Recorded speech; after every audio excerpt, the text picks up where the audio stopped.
May galak na hindi maipaliwanag at di malembra. Nagka-countdown po kami. Talagang super excited na po kami mag-asawa. Sobrang saya. Hindi ako makapaniwala na, ayun na.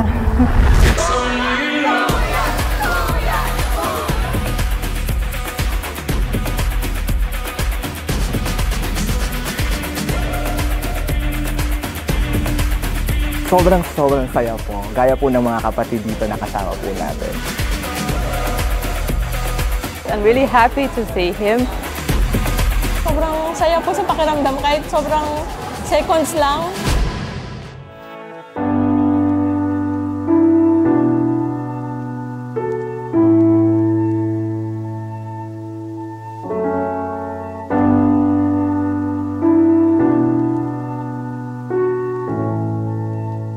Ang masayang puso ay mabuting kagamutan. Lalo pa nga kung kasayahan sa paglilingkod sa Diyos ang ating pinag-uusapan. Sa gitna ng maraming kalungkutan ay mayroong kang maramdaman na kaaliwang dala ng pag-aliw ng Diyos. Merong Espiritu Santong nang aaliw. Higit sa lahat, mayroong Diyos na umaaliw sa mabababang loob.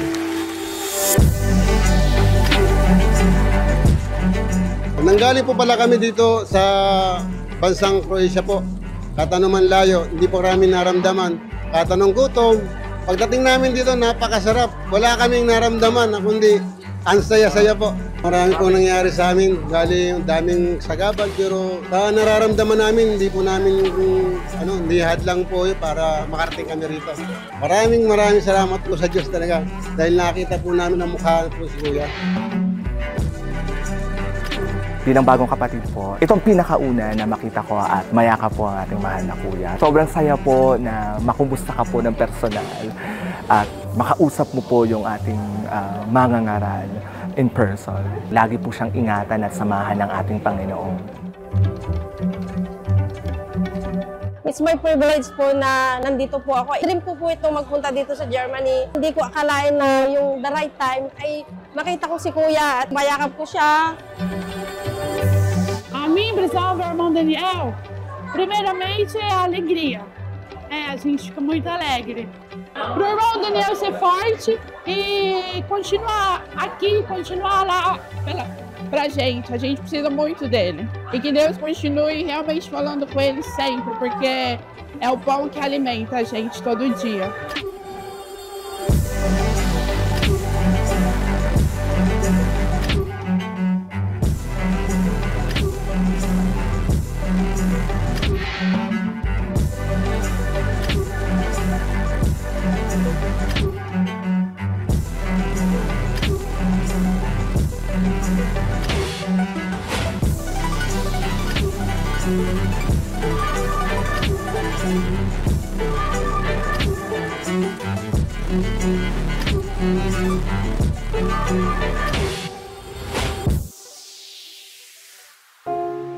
5 years pa lang po ako sa Iglesia. Ito po yung unang pagkakataon na makita ko po yung mga ngaral natin. Ang bibig ko lang salamat po kasi yun ang pangarap ko, mayakap ko siya.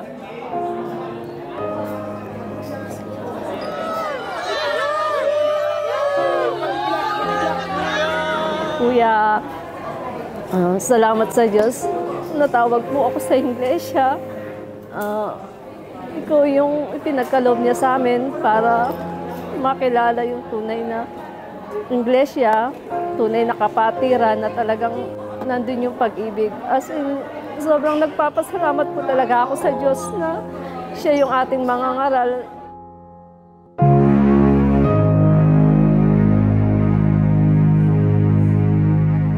Nagpapasalamat po ako ng sobra sa Diyos sa pagkakataon na ibinigay niya na makita si Kuya. Maya ka. Sa isang katulad ko po na OFW, marami po akong pagsubok na pinagdaraanan dito. Yung sinabing pupunta si Kuya, sabi ko pagkakataon ko na po ito para ma-recharge.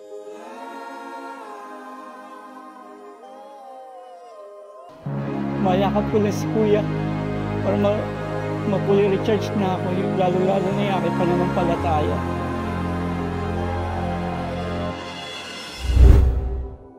Samahan nawa tayo ng Panginoon na makapagtiis, na patuloy, at umasa na isang araw makakasama tayo doon sa pagbabagong gagawin ng ating Panginoong Hesukristo, na siyang magbabago ng katawan ng ating pagkamababa upang maging katulad ng katawan ng kanyang kaluwalhatian ayon sa paggawa na maipagpapasuko niya sa lahat ng mga bagay sa kanya. I love you all, mga kapatid. Salamat po sa Diyos. Salamat sa Panginoon at sa mga kapatid na naririto sa Frankfurt, dito sa Germany. Salamat po sa Diyos sa inyong mainit na pagtanggap sa amin. Mainit both, literally.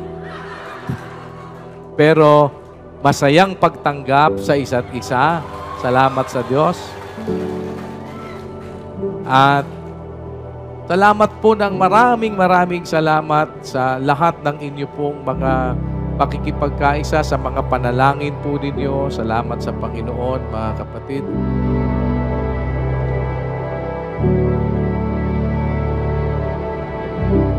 Kuya, yung sinabihan mo noon na Mormon, na parang ako sa sarili ko na imposibleng mangyari.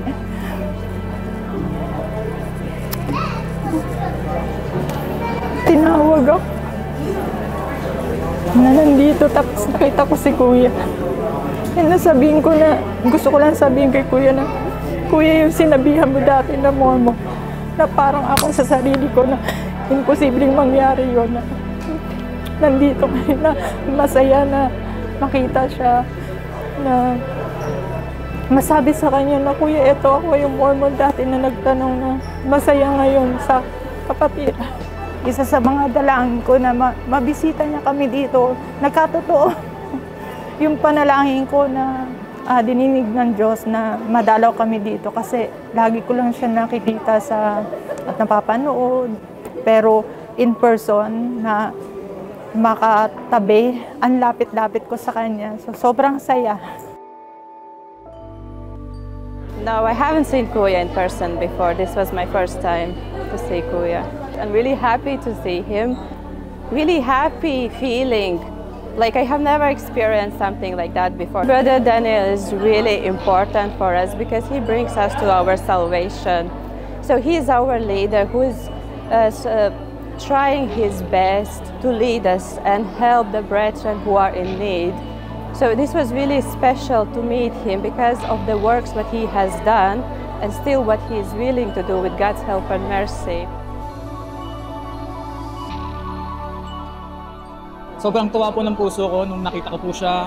Hindi ko po maasabi sa salita kasi po talagang kakaiba po talaga yung mararamdaman mo pag nakita mo na si Kuya ng mukhaan. Siguro po, kaloob po talaga ng Panginoon. Gusto na makapunta po ko dito at na magpangit-pangita po ng mukhaan po ang mga magkakapatid po na dito sa Europa po. At saka makita po namin lahat ng mga KMP at saka si Kuya, especially po si Kuya Daniel. Yung salamat sa Diyos po sa kagaya niya na siya po yung ginamit ng Panginoon sa aral po. Kahit sobrang yaman mo dito sa mundo, kahit nasa iyo na lahat, pero yung aral tuwing may pagkakatipon, yun yung hindi kayang tumbasan ng kahit anong halaga dito sa mundo. Actually, pinangarap ko na makita talaga siya at kaya nung time na nakita ko siya personal, na parang natulala po ako eh.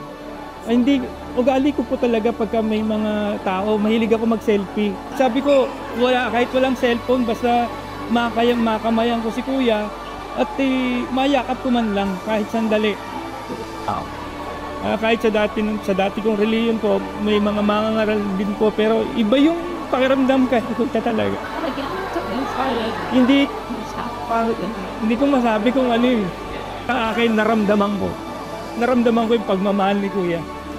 Mababakas mo yung pagod niya, pero yung saya niya na makita yung mga kapatid, nandoon pa din siya. Parang hindi niya iniisip yung pagod niya, mas iniisip niya yung mga kapatid na makayakap niya, makamayan niya.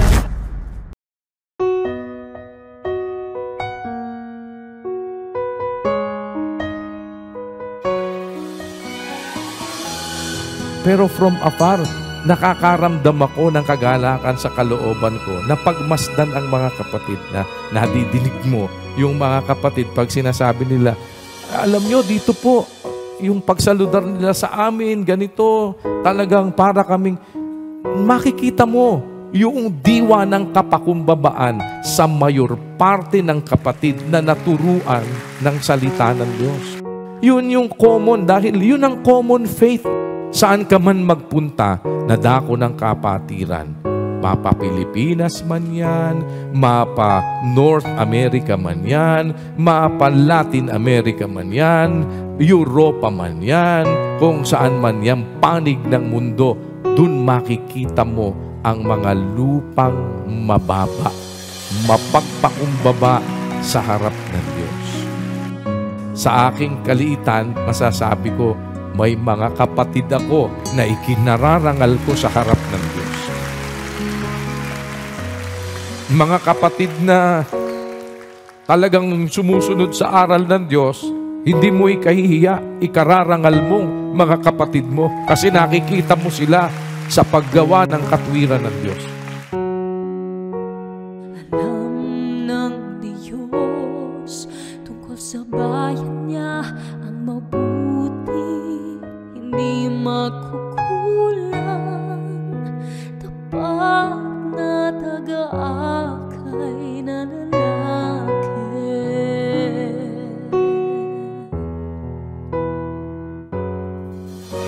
Panata kami sa pag-akay mo, mahal na Kuya.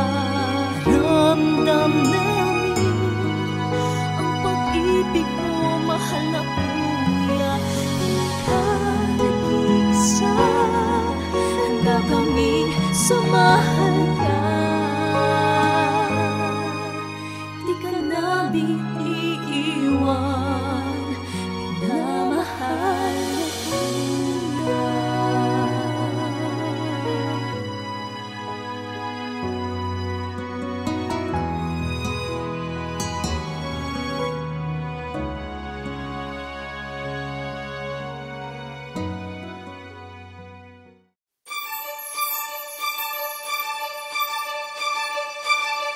Thank you.